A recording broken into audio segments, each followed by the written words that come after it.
Hello दोस्तों, आज हम आपके लिए लेकर आए हैं कहानी का छठा भाग। अगर आपने इस कहानी के पहले के 5 भाग नहीं देखे तो आप चैनल पर जाकर देख सकते हैं। तो चलिए आगे की कहानी शुरू करते हैं।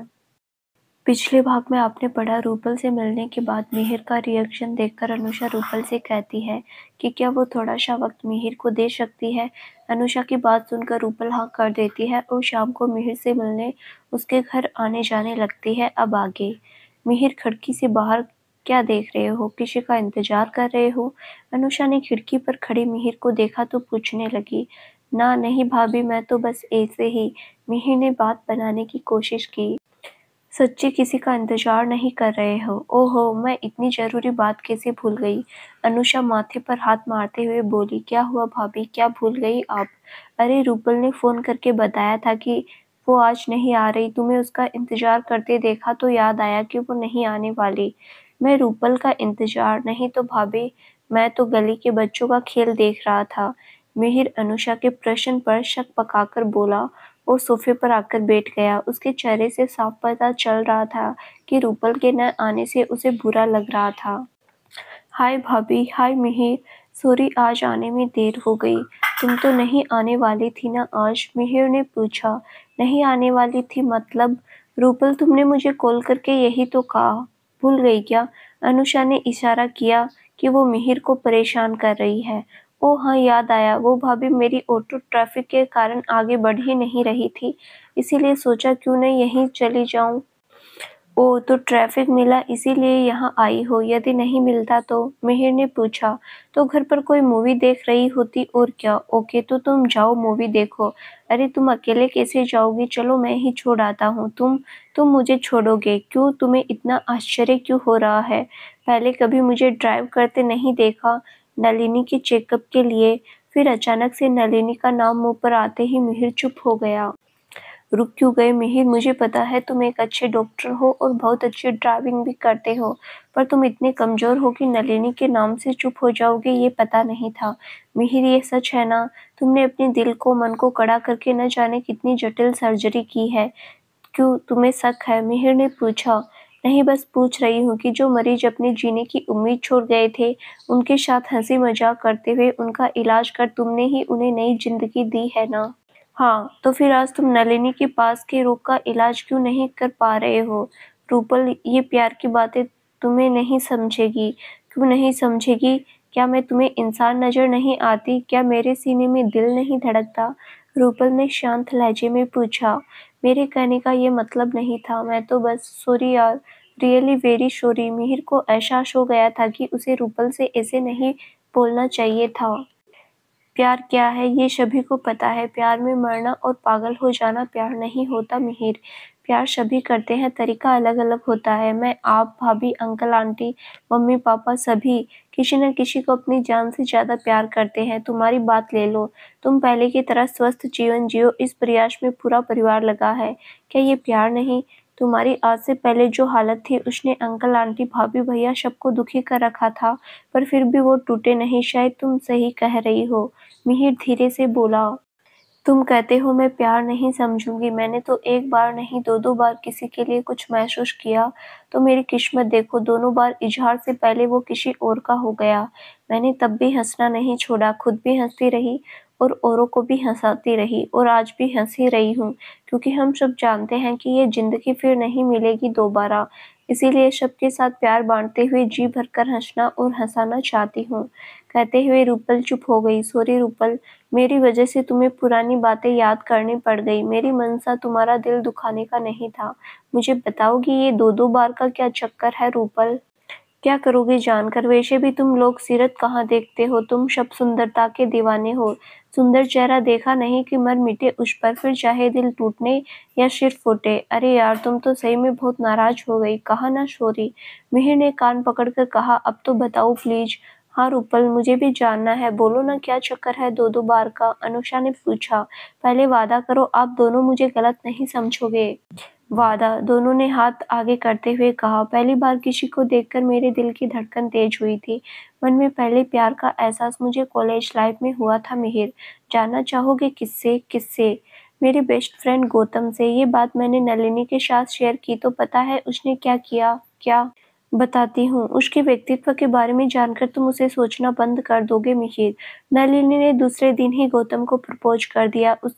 उससे मेरे लिए ये कहलवा दिया कि वो मेरा बेस्ट फ्रेंड भी है और धर्म भाई भी। मुझे कभी भाई की कमी महसूस नहीं होने देगा। उसकी खुशी के लिए मैंने गौतम के बारे में सोचना बंद कर दिया। गौतम एक बहुत अच्छा इंसान है, इसीलिए भाई और दोस्त ही सही, मैंने उसे उसी रूप में दिल से अपना लिया। नलिनी ने सब जानकर ऐसा किया, फिर भी तुम उसके साथ दोस्ती निभाती रही रूपल। अनुषा इस बात पर बुरी तरह चौंक गई और बोलने लगी। अभी आगे तो सुनिए भाभी। भाभी, मैं जानती हूँ कि मैं इतनी आकर्षक नहीं हूँ कि कोई मुझे आकर प्रपोज करेगा। मुझे पता है मेरी शादी वहीं होनी है जहाँ मम्मी पापा चाहेंगे। पर इस बदमाश दिल का क्या, ये दिल एक बार फिर किसी के लिए धड़क उठा। इस बार वो कोई और नहीं, डॉक्टर मिहिर थे। क्या मुझे कैसे नहीं पता चला? इस बारे में तुमने मुझसे कभी कुछ कहा? मिहिर, इस बार भी नलिनी ने मेरे मन की बात जानकर तुम्हारे साथ आगे बढ़ने का फैसला कर लिया। मैं हंसकर फिर से पीछे हट गई, क्योंकि मैंने तो नलिनी के साथ हमेशा ही दोस्ती निभाई और आगे भी निभाती। पर उसकी कुछ हरकतों ने मुझे उससे दूर होने के लिए मजबूर कर दिया। पर फिर भी मैंने उसे कभी ये नहीं जताया कि मैं उससे दुखी हूँ। मैं इस बार भी उसके लिए खुश थी, पर दिल से दुखी थी। मैं जॉब के सिलसिले में मुंबई आई तो फिर से नागपुर जाने का मन नहीं हुआ। कुछ दिन बीते तो मॉम डैड को भी यहीं बुला लिया और नागपुर का घर बेच दिया। यहाँ जो फ्लैट है वो तुमने खरीदा है? हाँ, मैंने एक दिन उसे कॉल करके समझाया भी था कि जो गौतम के साथ किया वो मिहिर के साथ मत करना। हर कोई गौतम जैसा स्ट्रॉन्ग नहीं होता। पर नलिनी तो नलिनी है, जिद्दी, घमंडी। उसने मुझे ही लेक्चर सुना दिया। उसकी बातों से दुखी होकर मैंने धीरे धीरे नलिनी को फोन करना बंद कर दिया। वो तो वैसे भी कभी कॉल करना जरूरी नहीं समझती। मुझे लगा कि गौतम संपन्न नहीं था, शायद इसीलिए उसने उसे छोड़ा। मुझे ये नहीं पता था कि वो आपको इस हाल में पहुंचा देगी। गौतम कहाँ है? उसका क्या हुआ? यही है मुंबई में। गौतम भी मेरी तरह मस्त मौला है, इसीलिए नलिनी की चोट सहकर भी अपनी जिम्मेदारियां निभा रहा है। कभी कभी हमारा मिलना हो जाता है। वो आज भी उसे फोन करके अपनी बात मानने की जिद करती रहती है। नलिनी? हाँ मिहिर, आप उसके लिए अपनी कीमती जिंदगी से खिलवाड़ मत कीजिए। आपकी जिंदगी से जाने कितनों की जिंदगियों में उजाला हो सकता है। नलिनी नाम की जोंक को अपने दिलो दिमाग से निकाल फेंकिए। वो जिद्दी और सनकी लड़की है। वो कभी अपनी गलती नहीं मानती। उसने तो अपनी शादी वाले दिन भी रूपल मिहिर को उसकी शादी के समय वाले केस की सच्चाई बताती है। ओह माय गॉड मिहिर, तुम ऐसी लड़की के लिए हम लोगों को दुखी कर रहे थे। रूपल, मुझे विश्वास नहीं हो रहा कि कोई इतना सेल्फिश कैसे हो सकता है। जिसे अपने मॉम डैड की परवाह नहीं, वो किसी और के बारे में क्या सोचेगी? अपनी जिद के लिए खुद को खतरे में डालने वाली किसी के लिए क्या अच्छा सोचेगी? नलिनी को किसी की फीलिंग की कदर नहीं। मिहिर, तुम्हें शायद मेरी बात पर विश्वास नहीं होगा, पर यही उसका सच है। नलिनी उसी से शादी करेगी जो उसका गुलाम बनकर रहे और उसकी हर जायज नाजायज जिद पूरी करे, उसके आगे पीछे घूमे। और अगर वो नहीं माना तो उसका भी गौतम और मिहिर जैसा ही हाल होगा। आप लोगों को लग रहा होगा मैं अपनी बड़ाई के लिए कोई कथा कहानी सुना रही हूँ, है ना? नहीं रूपल, ऐसा तो नहीं लग रहा, पर नलिनी की ये फितरत है।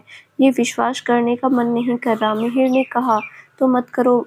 मिहिर, मेरी बात पर विश्वास करने के लिए मैं तुम्हें फोर्स नहीं कर रही, ये पर सच्चाई क्या है ये जानने का प्रयास तो तुम कर ही सकते हो ना, है ना? मैं कैसे पता करूंगा? क्यों नहीं कर सकते? नलिनी ऐसी नहीं है जैसा मैंने बताया, तो फिर एक आध बार वो तुम्हें कॉल कर सकती थी। मुझे पता है उसे तुमसे प्यार नहीं था, पर दोस्ती तो की थी ना। दोस्ती के नाते फोन कर लेती। रूपल सही कह रही है मिहिर। तुम्हें सोचो, तुम्हें नागपुर छोड़कर आए कितने दिन हो गए। उसने ना एक मैसेज किया, ना ही कोई कॉल। वो तुम्हें यूज कर रही थी। आप सही कह रही है भाभी, आपको मेरी बात समझ आ गई। वह नलिनी अभी भी गौतम को कॉल करके उसे उसकी बात मानकर उसके डैड से बात करने की जिद करती रहती है क्या? पर क्यों? गौतम को तो उसने ही छोड़ा है ना? मिहिर ने आश्चर्य से पूछा। गौतम मेरी तरह ही एक मिडिल क्लास फैमिली से है। उसकी जॉइंट फैमिली है। पापा 2 साल पहले ही रिटायर हो गए और उन्हें जो पेशा मिला उसे घर और बेटी की शादी में खर्च कर दिया। गौतम पर बहुत जिम्मेदारियां हैं। नलिनी चाहती है कि वो सब छोड़कर उसके घर पर घर जंवाई बनकर रहे और उसके डैड के नीचे काम करे। गौतम ने उसे मना कर दिया। फिर भी कॉल करती है, अनुषा आश्चर्य से बोली। उसे लगता है कि गौतम फाइनेंशियल वीक है तो उसकी जिद के आगे झुक सकता है। मिहिर स्ट्रॉन्ग है तो उसकी बात शायद ही माने, इसीलिए इन्हें फोन नहीं करती। उफ, कितनी चालाक और बददिमाग लड़की है नलिनी, अनुषा हिकारत से बोली। अच्छा भाभी, चलती हूँ, मैं कल नहीं आऊंगी। क्यों, अभी भी नाराज हो मुझसे? नहीं मिहिर, नाराज होना मेरी फितरत नहीं। कल दूसरी कंपनी में मेरा इंटरव्यू है। इंटरव्यू के लिए बेस्ट ऑफ लक रूपल, थोड़ी देर के लिए ही सही, कोशिश तो करना, अनुषा ने कहा। नहीं आ पाऊंगी भाभी, वैसे भी मिहिर जी को अब मेरी नहीं हॉस्पिटल के माहौल की जरूरत है। आप इन्हें अपने साथ राउंड पर ले जाने लगो ताकि इनका खोया हुआ कॉन्फिडेंस वापस लौटने लगे। भाभी, ये गेम, मूवी, हंसी मजाक इनकी जिंदगी की जरूरत नहीं। इनकी असली जरूरत यहाँ से ज्यादा हॉस्पिटल में इनके मरीजों को है। तुम सही कह रही हो रूपल, बहुत समय बर्बाद कर दिया मैंने, पर अब नहीं। मैं कल से हॉस्पिटल चलूंगा भाभी, मैं अपने मरीजों से जीने की उम्मीद जगाने के लिए फिर से प्रयास करूंगा, मिहिर ने कहा तो अनुषा और रूपल के चेहरे खिल उठे। सच्ची मिहिर? अनुषा की आंखों में खुशी के आंसू छलक पड़े। हाँ भाभी, मेरी आंखों से नलिनी की झूठ का पर्दा हटाने के लिए thank you so much Rupal. 4 महीने तक मैं नलिनी के साथ जीवन बिताने के सपने देखने में लगा रहा, नाकाम हुआ तो टूटकर बिखर गया। इन 2 महीनों में मेरे कारण मेरे परिवार ने बहुत कुछ सहा, अब नहीं। मॉम डैड ने बहुत सपने देखे हैं, 6 महीने मैंने नलिनी में बर्बाद कर दिए। अब मैं इस सबके सपने पूरे करने की कोशिश करूंगा। ग्रेट मिहिर, अब दुख को परे झटक कर हमेशा आगे बढ़ने की आदत डाल लो। जिंदगी एक बार मिली है, इसे रोककर नहीं, हंसकर जियो। पक्का अब से ऐसा ही होगा, बाय। रूपल मुस्कुराते हुए बाहर निकल गई। नलिनी के प्रति उसके मन में जो कड़वाहट दबी थी वह बाहर निकल चुकी थी। आज पहली बार उसे बहुत हल्का फील हो रहा था। नलिनी, तुम न गौतम की हुई न मिहिर की, मुझसे भी दूर हो गई और आगे पता नहीं। खैर मुझे क्या, ऑटो रिक्शा लेकर रूपल वृंदावन वैली की ओर बढ़ गई। रूपल ने मेरी आंखों पर बंधी पट्टी खोल दी। भाभी, अब से मेरा पूरा फोकस मेरे काम पर रहेगा। वेल डन माय सन, आखिर तुमने डिसाइड कर लिया, डॉक्टर अमरीश ने सीढ़ियों से उतरते हुए कहा। हाँ डैड, मैंने नलिनी के कारण अपने कीमती वक्त बहुत बर्बाद कर लिया, पर अब नहीं। रूपल ने सही कहा, मेरी जिंदगी में कई जिंदगियों में उजाला होता है। मुझे अपने बारे में नहीं, उनके बारे में सोचना चाहिए। मैं ये कैसे भूल गया कि मैं एक डॉक्टर हूँ। वाओ, आज मेरे भाई को अपने मरीजों की चिंता हो रही है, ये चमत्कार कैसे हुआ? अपना बैग साइड में रखकर शिशिर हैंड वॉश करने चला गया। जब वो टॉवेल से हाथ पोंछते हुए आया तो मिहिर ने कहा, भैया मैं कल से मैं भी आपके साथ हॉस्पिटल चलूंगा। ग्रेट, पर एक बात याद रखना, अभी कोई भी सर्जरी केस आए तो याद रखना वो सर्जरी तुम नहीं करोगे। ये क्या कह रहे हो शिशिर? मिहिर सर्जरी क्यों नहीं कर सकता? अनुषा ने पूछा। अनुसार, सर्जरी नब्ज देखने जैसा आसान काम नहीं है। उस समय पेशेंट की जिंदगी बचाने के सिवाय दूसरा कोई ख्याल भी हम मन में नहीं ला सकते हैं, क्योंकि उस समय हम अपने हाथों में किसी के जीवन की डोर पकड़े हुए होते हैं। जरा सी चूक किसी का जीवन खत्म करने के लिए काफी होता है। मैं मेरे भाई को किसी भी ऐसी सिचुएशन में नहीं पड़ने दे सकता, पर हम भी तो नहीं रहेंगे उसके साथ। मिहिर, जब तक हम लोग तुमसे 100% श्योर नहीं हो जाते कि तुम अब सर्जरी अकेले कर सकते हो, तब तक हम तुम लोगों को असिस्टेंट करोगे। देखो मिहिर, इन 2 महीनों में तुम्हारी प्रैक्टिस भी बंद रही, तुम हॉस्पिटल और मरीजों से कटे रहे। तुम कल से अपना काम संभाल रहे हो, मुझे खुशी है। ये ध्यान रखकर नई शुरुआत करो कि तुम पर मरीजों का भरोसा पहले से भी मजबूत हो। आपकी बात अच्छी तरह समझ गया भैया, आपने सही कहा, मुझे पहले खुद को उनके लायक बनाना होगा। मैं अपना 100 नहीं 200% दूंगा भैया। Very good. इसी बात पर आज के डिनर में मिठाई भी शामिल होनी चाहिए। अनुषा, मॉम नहीं दिख रही डैड? शिशिर ने पूछा। शिशिर, उनकी मीटिंग चल रही है, बस आती ही होगी। तुम फ्रेश होकर आ जाओ, तुम्हारी माँ डिनर के समय डाइनिंग टेबल पर मौजूद हो जाएगी। Okay dad. शिशिर कमरे में चला गया। अनुषा ने मैड को खाना लगाने का ऑर्डर दे दिया। सब लोग जब खाना खाने बैठे तो अमरीश बोले, अरुणा, एक गुड न्यूज है। कैसी गुड न्यूज अमरीश? मिहिर कल से हॉस्पिटल चल रहा है। अमरीश खुश होकर बताने लगे। क्या सच्ची में? यस मॉम, मैं कल आप लोगों के साथ चल रहा हूँ। सच? ये तो वाकई में बहुत बड़ी गुड न्यूज है। मिहिर, तुम फिर से डॉक्टर के रूप में हॉस्पिटल में देखने के लिए मेरी आंखें तरस गई थी। मैं बता नहीं सकती कि मैं कितनी खुश हूँ। जब भी तुम्हारे केबिन के सामने से निकलती आंखों में नमी आ जाती थी। सॉरी मॉम, सॉरी डैड, आपको, भैया भाभी को, सबको मेरी वजह से क्या कुछ नहीं सहना पड़ा। घर और हॉस्पिटल की जिम्मेदारियां उठाते हुए आप सभी ने मुझे ठीक करने के लिए जमीन आसमान एक कर दिया। थैंक यू आप लोगों का और उस भगवान का भी जिसने मुझे इतनी प्यारी फैमिली दी। मिहिर ये कहते हुए भावुक हो गया। बस कर, रुलाओगे क्या? रूल भूल गए? खाते समय बात नहीं करते, अरुणा ने बनावटी गुस्से से कहा तो सब हंसने लगे। हाय, क्या सोच रही है बेटी? अरे गौतम, तुम कब आए? रूपल गौतम को सामने देखकर चौंक गई।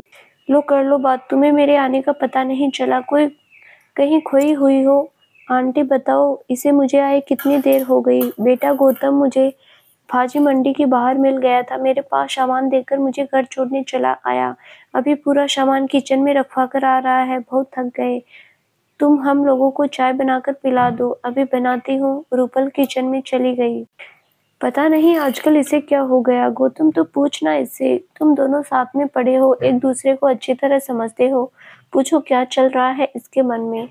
आंटी आज नहीं, संडे को इससे बाहर ले जाता हूँ, फिर पता करता हूँ क्या हुआ। मुझे कुछ नहीं हुआ गौतम और मम्मी। क्या तुम रोज एक ही बात लेकर बैठ जाती हो? कुछ हुआ है क्या? कुछ हुआ है क्या? अरे ऑफिस में वर्क प्रेशर ज्यादा है आजकल, इसीलिए थक जाती हूँ। रूपल आंटी से कैसे बात कर रही हो? तुम्हें नहीं बताना मत बताओ, पर अग्रेसिव मत हो, मैं बहुत अच्छी तरह समझता हूँ। तुम काम की वजह से टेंशन में नहीं हो, बात कुछ और ही है। मेरी टेंशन की वजह डॉक्टर मिहिर है, रूपल ने कहा। डॉक्टर मिहिर? गौतम मिहिर के नाम से थोड़ा चौंक गया। डॉक्टर मिहिर? तो क्या उसकी मदद करते करते उसकी बीमारी तूने लगा ली? मम्मी प्लीज, तू सही से बात बताएगी? आंटी को क्यों टोक रही है? मिहिर की बीमारी, ये क्या चक्कर है? गौतम ने पूछा। रूपल उसे सारी कहानी बता देती है। ओह माय गॉड, नलिनी ने उसके साथ में मुझे तो उसके लक्षण कभी अच्छे नहीं लगे, हमेशा इसे बोलती रही कि उसकी संगत छोड़ दे। अब समझ आया वो कैसी है। सुमित्रा बड़बड़ाते हुए अंदर चली गई। अब मिहिर ठीक है तो तू क्यों डिप्रेस है? मैं कहाँ डिप्रेस हूँ, रूपल ने चाय का कप उठाते हुए कहा। अच्छा डिप्रेस नहीं तो फिर क्या बात है जो तुझसे तेरी हंसी छीन रही है? गौतम, तुझसे मैंने कभी कुछ नहीं छुपाया, तेरे लिए जो फीलिंग थी वो भी बता दी। पर तूने कहा तू मुझे बहन की तरह देखता है, तो मैंने उसी में खुश होकर तुझसे अपना बड़ा भाई ढूंढ लिया। डॉक्टर मिहिर के बारे में तुम्हें बता चुकी हूँ। मैं उसको अपने सीने में दबाकर मैंने जज्बातों पर काबू कर लिया था, पर अब मुझसे ये नहीं हो पा रहा। कहते कहते रूपल रुक गई। क्या नहीं हो पा रहा रूपल? क्या नहीं हो पाएगा रूपल? गौतम, मैंने नलिनी के कारण मिहिर से ध्यान हटाकर एक बार फिर से नॉर्मल लाइफ जीना शुरू कर दिया था। किस्मत देखो मेरी, जो मिहिर लोगों का इलाज कर उन्हें ठीक करता है, उसकी मदद के लिए मुझे उसके पास जाना पड़ा। उसने कुछ कहा तुमसे? नहीं, वो मुझसे कुछ क्यों कहेगा? तो फिर क्या हुआ जो तू परेशान है? गौतम, पिछले 1 महीने से मिहिर के साथ मैंने बहुत बातें की, खूब मस्ती की, कुछ उसकी सुनी, कुछ अपनी कही। सच में वो बहुत ही नरम दिल का इंसान है। शायद यही वजह रही कि वो नलिनी के धोखे को सह नहीं पाया। इतने दिन साथ रहकर मुझे उसे करीब से जानने का मौका मिला, बस यहीं से गड़बड़ शुरू हो गई। गड़बड़? कैसी गड़बड़? इस मेल मिलाप से मिहिर के लिए मेरी फीलिंग फिर जिंदा होने लगी, तो मुझे लगा कि अब मुझे उससे दूर हो जाना चाहिए। तब से मैंने उसके पास जाना छोड़ दिया, पर ये दिल वहाँ से वापस ही नहीं लौटा। तू बता मैं क्या करूँ कि वो मुझे याद ही नहीं आए? ओह, तो मामला दिल का है। मिहिर का तब से कोई फ़ोन नहीं आया।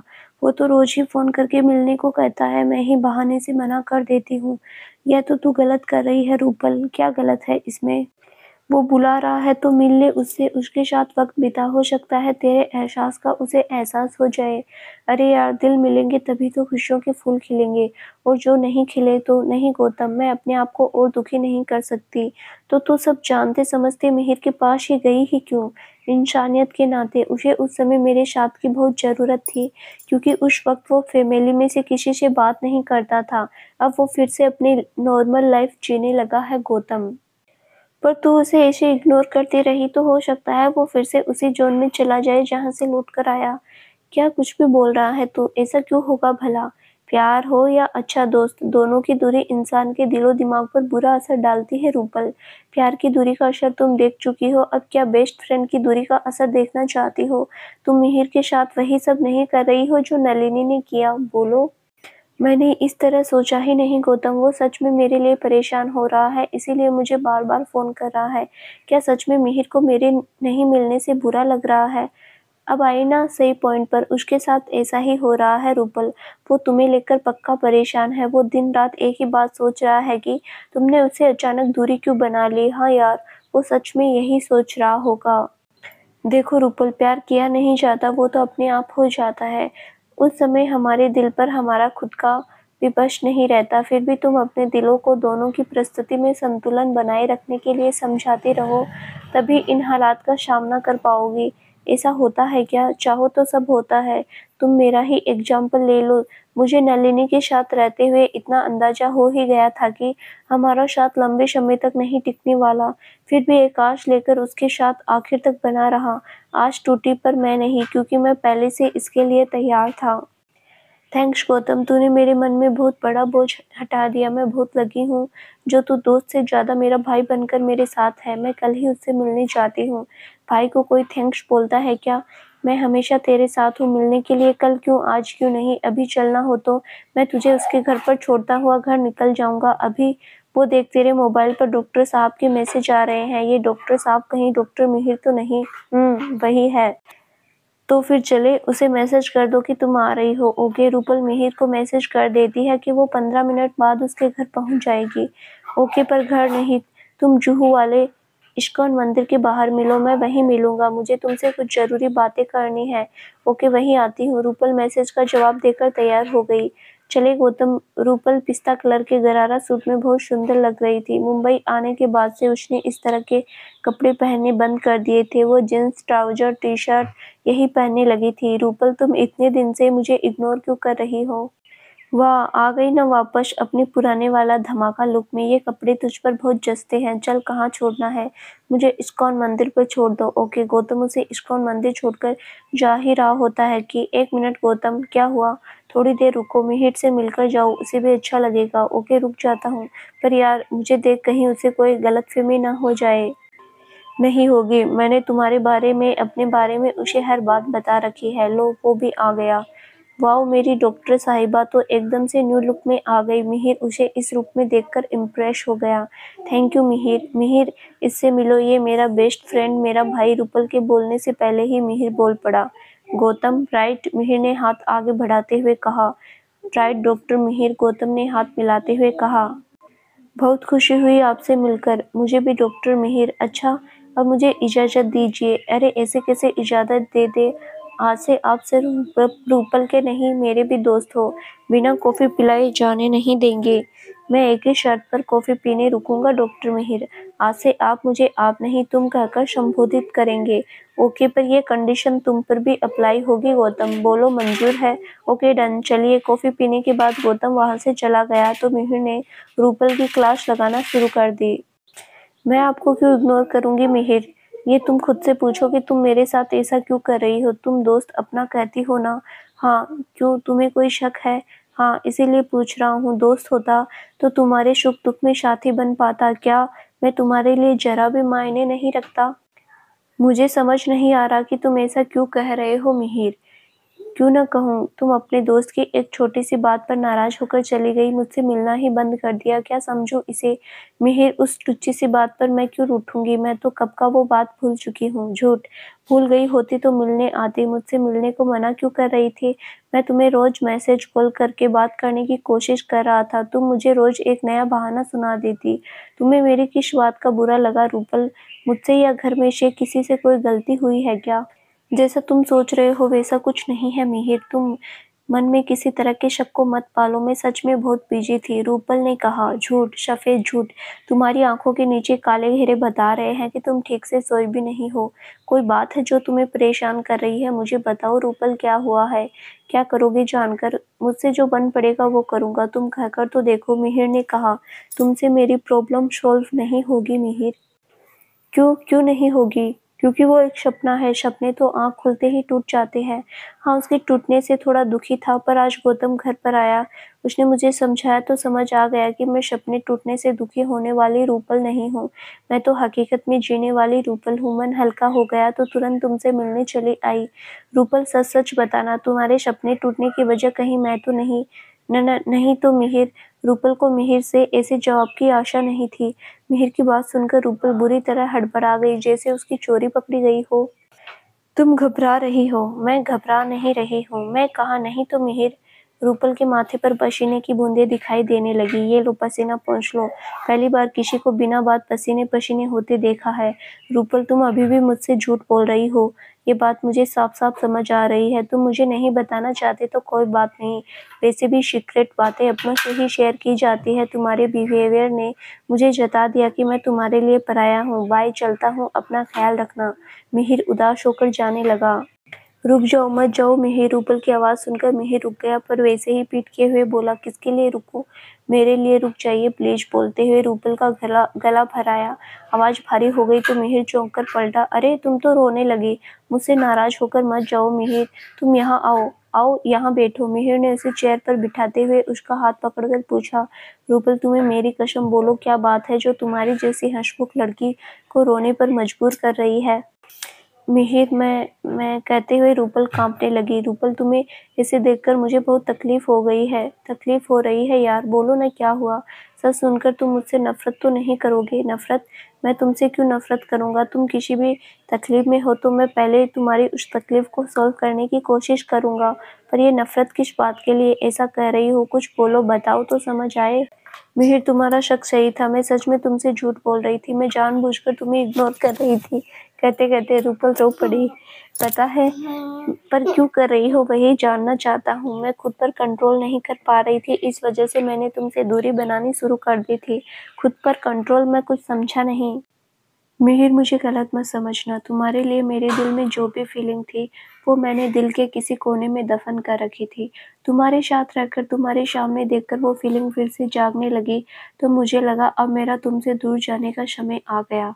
तुम भी ठीक हो चुके थे, तुम्हें मेरी ज़रूरत नहीं, तो मैंने तुमसे दूर होने में ही हम दोनों की भलाई समझी। मिहिर, मैं तुम्हारे कारण नहीं, अपने दिल के हाथों मजबूर होकर तुमसे दूर हो गई थी। कहते हुए रूपल फूट फूट कर रो पड़ी। शांत, रूपल, शांत हो जाओ। तुम मुझे नई सुबह देकर शाम को दर्द के अंधेरे में ढकेलती रही और इस दर्द का मुझे एहसास भी नहीं होने दिया। तुम्हें बता देती तो तुम्हारा सामना कैसे करती मिहिर। मिहिर, उस समय तुम्हें एक ऐसे दोस्त की ज़रूरत थी जो तुम्हें उस दर्द से बाहर निकाल सके जो नलिनी ने तुम्हें दिया। मैं कब शाम उसमें जा गिरी मुझे नहीं पता। तुमने मुझे इतना पत्थर दिल समझ लिया कि मुझसे अपने दिल की बात न कह सकी। कहने से क्या होता, वही होता जो आज मैं मांगने आया हूँ। क्या क्या मांगने आए हो? रूपल ने कांपती आवाज़ में पूछा। जीवन भर के लिए तुम्हारा साथ रूपल। क्या? रूपल झटके से खड़ी हो गई। अरे ऐसे आश्चर्यचकित क्यों हो रही हो? मैंने कुछ गलत कह दिया क्या? तुम सच में ऐसा चाहते हो या मेरी बात सुनकर मुझ पर दया? रूपल धीरे से बैठते हुए पूछने लगी। मैं तुम पर दया? ऐसा नहीं है रूपल, तुम पहले ही अपनी फीलिंग बता देती तो मोम तुम्हें ये कंगन अपने हाथों से पहनाती। मिहिर ने जेब से कंगन निकालकर रूपल को पहनाते हुए कहा। मिहिर, ये सच है या सपना? ये सच है मैडम, मिहिर ने कहा तो रूपल उठकर मिहिर से लिपटकर रोने लगी। बस अब नो रोना धोना। मोम ने कहा है कि अगर रूपल कंगन पहन लेती है तो बताना, हम शगुन लेकर उसके मम्मी पापा से उसका हाथ जबरदस्ती अपने बेटे के लिए मांग कर ले आएंगे। सच, आंटी ने ऐसा कहा। हाँ, उनसे कहना मैं अपने हाथ क्यों दूँ, बिना हाथ में कहीं नहीं रहने वाली। मैं तो हाथ के साथ खुद भी आऊँगी। ये है मेरी असली रूपल, जो हर बात में हँसी ढूँढ लेती है।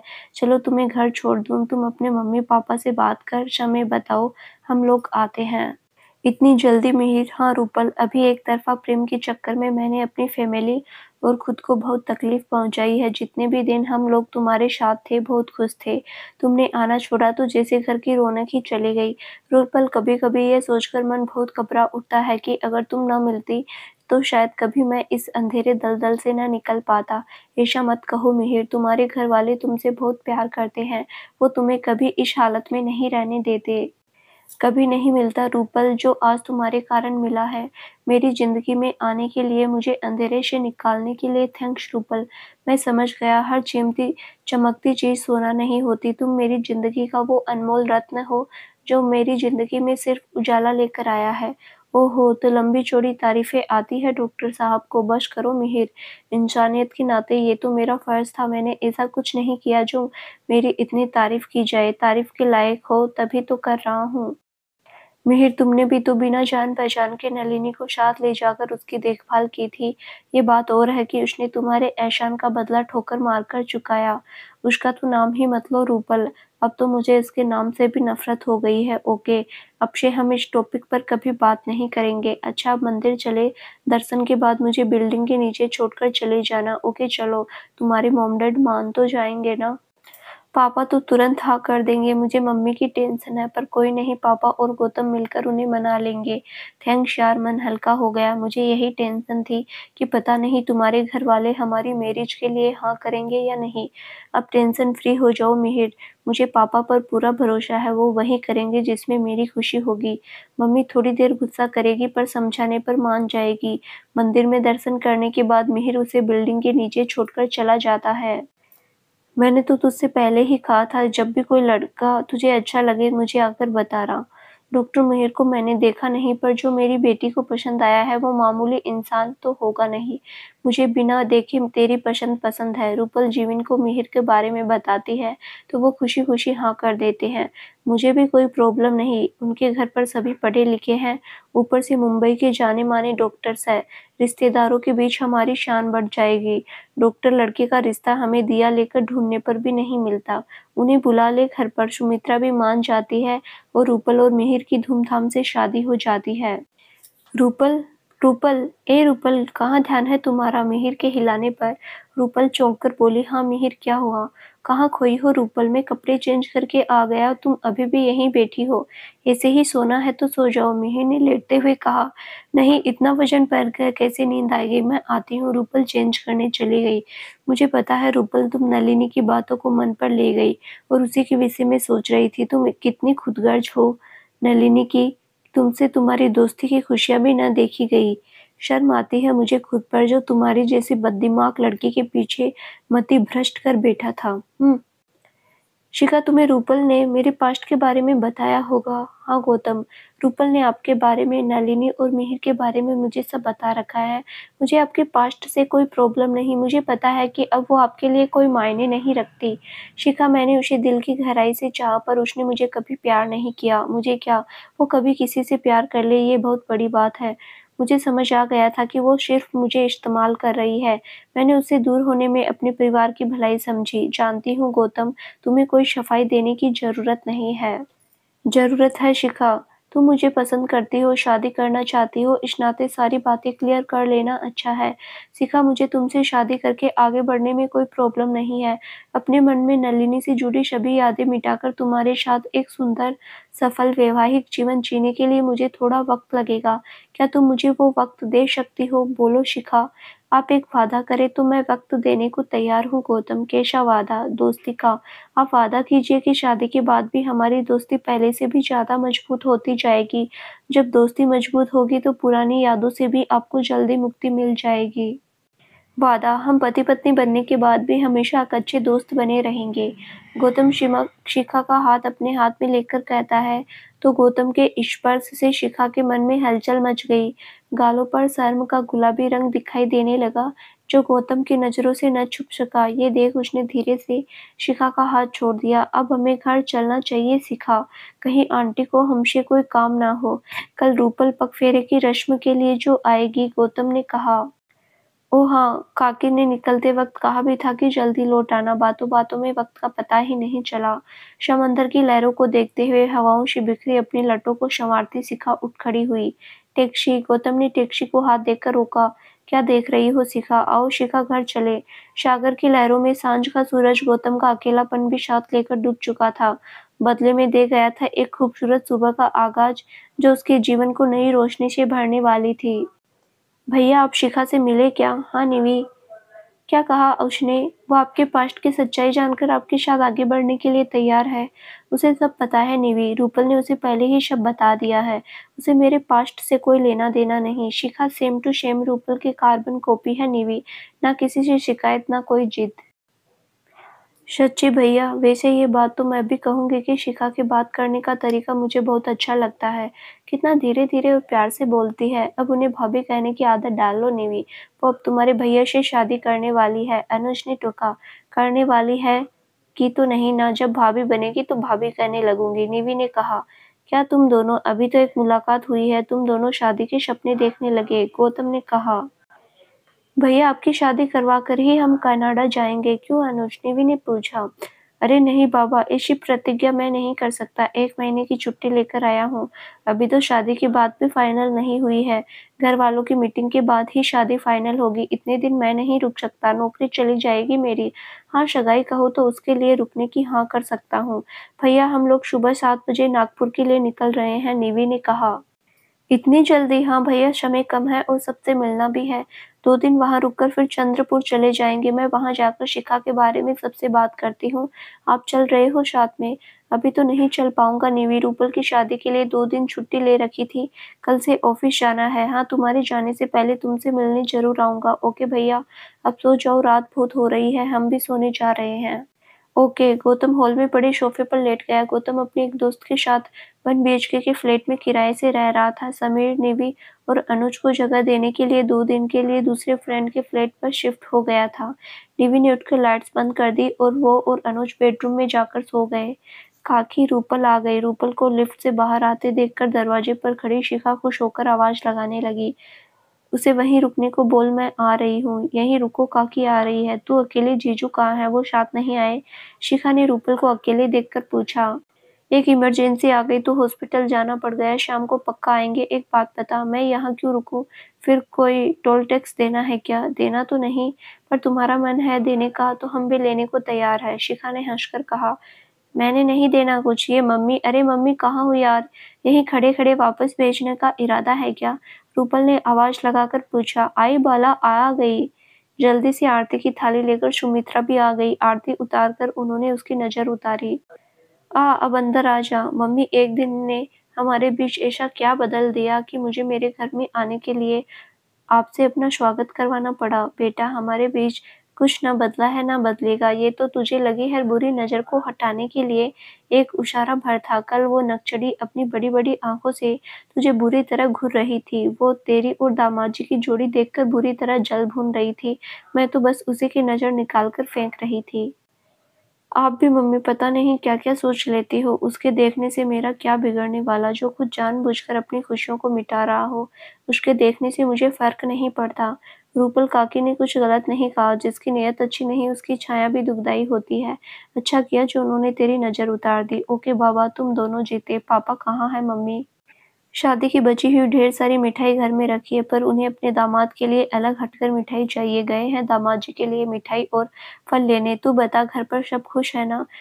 उन्हें हम लोगों से कोई शिकायत तो नहीं? सुमित्रा पूछने लगी। नहीं मम्मी, कोई शिकायत नहीं, सब बहुत खुश है, मैं भी बहुत खुश हूँ। तू खुश है तो हम भी खुश है। एक बात और ध्यान रखना, अब उस नकचोरी से कोई संबंध नहीं रखना, समझी? ओके मम्मी, समझ गई। वैसे सच कहूँ तो मुझे नलिनी से भी कोई शिकायत नहीं मम्मी। हाँ, क्यों होगी, वो तो तेरी बेस्ट फ्रेंड जो ठहरी। सुमित्रा ने चिढ़कर कहा। अरे मेरी भोली माँ, गुस्सा होने से पहले मेरी पूरी बात तो सुन लो। क्या सुनने को? मुझे उस लड़की के नाम से नफरत है। अच्छा ना? अच्छा हाँ ना में जवाब देना। नलिनी की वजह से मैं मिहिर से मिली थी, उसने मिहिर को छोड़ा, तभी तो मेरी खुशियाँ मिली। ये बात तो सच है।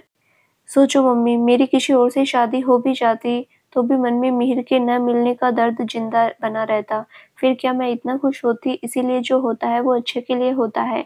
शिखा, तुम्हारी गौतम की बात का क्या निष्कर्ष निकला? तुम्हें कोई डाउट है अभी भी? नहीं रूपल, मुझे ना पहले डाउट था ना अब है। हम दोनों ने अपने अपने डाउट क्लियर कर लिए हैं, तो बात आगे बढ़ाई जाए, जैसा तुम्हें उचित लगे, शिखा ने शर्माते हुए धीरे से कहा। ओहो! देखो तो मम्मी, मेरी बहना कैसे शर्मा रही है। शिखा, आज तुम्हारी हाँ ने मेरी खुशी दोगुनी कर दी। मम्मी, काका-काकी से बात करके बता दो उन्हें। अभी नहीं बेटा, आज निवी नागपुर के लिए रवाना हो गई है। कुछ देर बाद वो वहाँ पहुँच जाएगी और अपने माँ-बाप से बात करके मुझे फ़ोन पर आगे की अपडेट देगी। तब सचिन को फ़ोन करना सही रहेगा। ये भी सही है। आज तो गौतम भी ऑफिस गया होगा, उससे तो शाम को मिलना हो पाएगा। वो आने वाला है ना शिखा? कह तो रहे थे आएंगे, अब पता नहीं। कह तो रहे थे। वाह वाह, क्या बात है, इतना बदलाव। मम्मी आपकी भतीजी के तो रंग ही बदल गए। तो दोस्तों आगे क्या होगा जानने के लिए इस कहानी का अगला भाग ज़रूर देखें जो बहुत जल्द ही इस चैनल पर प्रसारित किया जाएगा। धन्यवाद।